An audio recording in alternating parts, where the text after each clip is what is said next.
Terima kasih. Assalamualaikum warahmatullahi wabarakatuh. Karena ini saya menganggap penting sekali, Bapak-bapak hadirin semua yang saya hormati. Saya mencatat ada 10 masalah, ada 10 warisan yang kami akan terima dari rezim ini. Mau tidak mau, itu harus kita terima. Kira-kira 10 warisan yang siapapun presidennya akan menghadapi ini. Nah, saya mohon dibantu untuk diingatkan kepada semua. Pertama adalah, wahai penguasa, kau sudah membuat utang meroket. Kalau Bung Karno dulu membuat, Pak Harto dulu membuat utang, itu hanya 0,047 triliun per hari. Pak Harto, Pak SBY 0,37 triliun per hari. Pak Jokowi itu 1,7 triliun per hari. Kalau ditambah dengan BUMN, 3 triliun per hari. Jadi kalau ada yang menyatakan negara ini makin bagus, tiap hari kita ditambah utang 3 triliun per hari. Itulah yang ditinggal, yang akan diterima oleh presiden siapapun nanti. Dan perkiraan saya, utang kita ditambah BUMN kira-kira akan sampai 2024, mungkin sekitar 16 sampai 17 ribu triliun. Itulah utang. Yang kedua adalah, rezim ini telah memindahkan kekuasaan dari rakyat kepada oligarki. Itu yang sangat prinsip. Rakyat tidak lagi bisa sebagai penguasa karena semua bisa dibayar dan dipecah belah. Jadi tadi utang, yang kedua penyerahan kekuasaan dari rakyat kepada oligarki, dan yang ketiga adalah korupsi, kolusi, dan nepotisme. Tidak tanggung-tanggung kalau Pak Harto 30 tahun baru berani memunculkan anaknya sebagai calon menteri. Kalau ini hanya 3 tahun sudah muncul anak dan menantu. Hebat. Jadi memang kolusi, dan nepotisme maju dengan pesat. Yang keempat adalah infrastruktur yang mangkrak dan tidak layak. Itu kita akan terima sebagai warisan yang sangat berat. Tidak mangkrak dan tidak layak itu akan banyak sekali terjadi. Bandara, jalan tol, pelabuhan, dan lain-lain akan kita terima. Dan kita akan menyicil utang tersebut. Kita sudah merasakan dengan kereta api cepat, maka harga tiket kereta semua naik. Dan itu juga akan terjadi di tempat-tempat lain. Nanti akan naik semua karena beban utang yang sangat besar. Ya, beban daripada infrastruktur yang mangkrak itu. Karena setiap mangkrak maka dibebankan ke yang lain. Yang kelima adalah hancurnya kohesivitas sosial. Tadi yang dipecah belah selalu adalah umat Islam. Dan itu sedang dihancurkan. Siapapun yang tidak menjilat penguasa, maka dicap radikal, kadrun, teroris. Itulah cap yang diberikan kepada orang-orang bukan penjilat. Mungkin saja nanti yang rombongan tadi yang datang dari Sumatera, dari Jakarta ke sini, yang menemani Pak Gatot, ini istilah saya rombongan manusia-manusia bernyali. Datang ke Sumatera Barat, mungkin saja pulang bahwa inilah rombongan manusia kadrun. Itu pasti diberikan oleh mereka. Tapi nggak apa-apa, kita terima saja gelar-gelar itu. Tapi saya menyatakan, rombongan Pak Gatot yang dikomandani Pak Bahtiar Hamzah adalah rombongan manusia-manusia bernyali untuk ketemu orang-orang yang mendirikan NKRI ini di Sumatera Barat. Yang keenam adalah ketidakadilan. Ketidakadilan ini sangat nyata dihadapi oleh kami. Tadi Pak GN menyebutkan ada 3 narapidana, yaitulah korban ketidakadilan. Tapi bangga sebagai narapidana. Saganda Nolan, Anton Permana, dan Jumhur Hidayat. Itu tegak menghadapi, dan itulah kita pahami betul hari dan jam yang sama mereka dicokot untuk dibawa masuk ke penjara. Tapi insya Allah suatu saat orang ini akan tampil sebagai penyelamat NKRI. Ketujuh adalah kemiskinan. Kita miskin betul di mana-mana. Nah, angka kemiskinan naik tapi utang bertambah. Terus uang itu kemana? Kemana uang 7.700 triliun tambah BUMN sekarang sekitar 14 ribu triliun. Uang itu kemana? Masuk kantong kah? Nah, yang kesembilan adalah ketimpangan sosial. Yang tadi diceritakan sangat timpang sekarang. Orang kaya makin kaya, orang miskin makin miskin. Dan datanya tidak bisa dibantah. Saya pikir yang mengikuti Twitter saya pasti paham terus karena saya selalu keluar dengan angka-angka. Yang kesembilan adalah penjualan sumber daya alam. Maka saya katakan Negara ini hanya bisa diselamatkan kalau pergantian rezim dari mental kacung kepada orang-orang yang bernyali. Itu saya pikir yang kita harus tanamkan selain kebersamaan.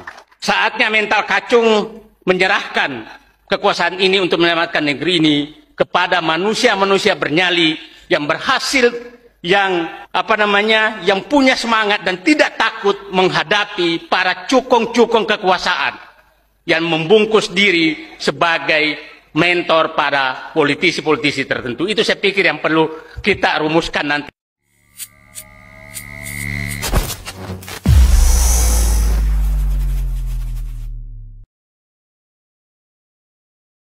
Bismillahirrahmanirrahim. Assalamualaikum warahmatullahi wabarakatuh. Semangat perubahan, salam kedaulatan rakyat. Sahabat AJTN semua, Prof. Denny Indrayana kemarin sudah memberikan surat terbuka ya untuk DPR, pimpinan DPR untuk memulai proses dugaan pelanggaran konstitusi yang dilakukan oleh Jokowi. Dan suara-suara dari berbagai sumber mulai bermunculan untuk dorongan memakzulkan Jokowi atas pelanggaran yang sudah dilakukan, minimal dugaan pelanggaran. Kita lihat langsung tulisan dari Rizal Fadilah ya. Jokowi menjadi musuh rakyat. Berulang kali aksi unjuk rasa buruh dan dokter untuk menentang Omnibus Law tenaga kerja dan kesehatan. Ya, kita lihat kemarin luar biasa, banyak sekali ya memacetkan jalan. Jarang-jarang itu ya dokter sampai turun ke jalan. Ini ada persoalan besar ini. Meski unjuk rasa adalah hal biasa, akan tetapi jika berulang kali maka itu menjadi luar biasa. Apalagi ternyata kini dilakukan oleh para dokter. Jarang, bahkan mungkin baru di rezim ini ada unjuk rasa para dokter yang menentang undang-undang. Sinyal bahwa situasi semakin parah. Benar bahwa buruh dan dokter hanya sebagian dari elemen rakyat, tetapi itu kulminasi dari kekecewaan rakyat pada kebijakan pemerintahan Jokowi.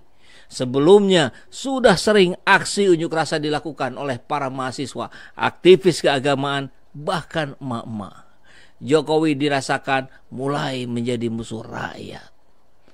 Di samping gaya politik banyak janji atau kata yang tidak terbukti sejak mobil SMK, tidak impor pangan, daftar ribuan triliun di kantong, puluhan ribu puskesmas, revisi undang-undang ITE, penguatan KPK, hingga kereta cepat tanpa dana APBN, maka faktor yang membuat rentannya Jokowi untuk menjadi musuh rakyat antara lain.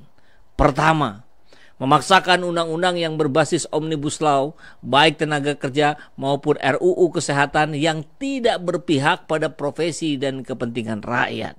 Lebih memperkuat posisi pemilik modal dan asing, perlindungan hukum yang lemah bagi pekerja, dan nakes. Kedua, KKN yang dahsyat di tengah kehidupan rakyat yang semakin terjepit dan harga kebutuhan pokok yang melambung.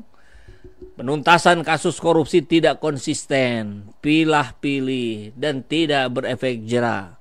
KPK yang terkendali dan terkendala, pemborosan uang negara dan gaya hidup mewah. Ketiga, pejabat publik hilang rasa malu. Presiden yang terang-terangan cawe-cawe bermain politik demi kepentingan kekuasaan, menghabisi lawan politik dengan memperalat hukum, serta para pejabat yang rangkap jabatan dalam tampilan politik tamak atau serakah. Keempat, jauh dari karakter negarawan tetapi menjadi pebisnis bahkan tukang jual proyek. Bagaimana IKN sudah diobral dengan hak tanah hingga 160 tahun. Buka pintu warga Singapura, lompat kapal untuk membeli ruang permukiman dan bisnis, serta aset negara baik bandara maupun tol yang dijual-jual. Kelima, mengubah demokrasi menjadi oligarki. Kedaulatan rakyat digerus dan dihabisi. Oligarki bisnis yang menguasai negeri berkolaborasi dengan oligarki politik, termasuk peran berlebihan partai politik. Konsepsi dan kebijakan democratic policing mendukung proses penggerusan demokrasi. Atas dasar itu, maka wajar jika rakyat melihat Jokowi sebagai pemimpin yang tidak bersahabat pada rakyat. Rakyat pun wajar pula untuk tidak peduli dan tidak bersahabat pula kepada Jokowi. Sederhananya, Jokowi menjadi musuh rakyat. Prediksi ke depan akan semakin keras, bahkan teriakan agar Jokowi mundur dari jabatan sebagai presiden, atau masif gelombang desakan kepada DPR dan MPR untuk memproses pemakzulan presiden. Terlalu lama rakyat tidak dihargai akan hak-hak dan kepemilikan atas kedaulatannya. Konstitusi yang diabaikan, bahkan diinjak-injak. Pemerhati politik dan kebangsaan, Bandung, 8 Juni 2023. Rizal Fadilah. Ya, ini kita tangkap sebagai sebuah isi, pikiran, dan mata hati rakyat. Kalau kita mau saja membuka diri, kalau kita mau saja melihat ke kiri dan ke kanan situasi yang ada di sekeliling kita, maka saya yakin semua sepakat dengan apa yang dituliskan oleh Rizal Fadilah ini. Bagaimana kita melihat pemimpin yang tidak lagi menjadi tuntunan, yang harusnya menjadi teladan, justru membuat kita repot untuk kita jelaskan pada anak-anak cucu kita bagaimana keteladanan yang tidak boleh diteladani. Bagaimana cara menjelaskannya? Pusing sekali kita.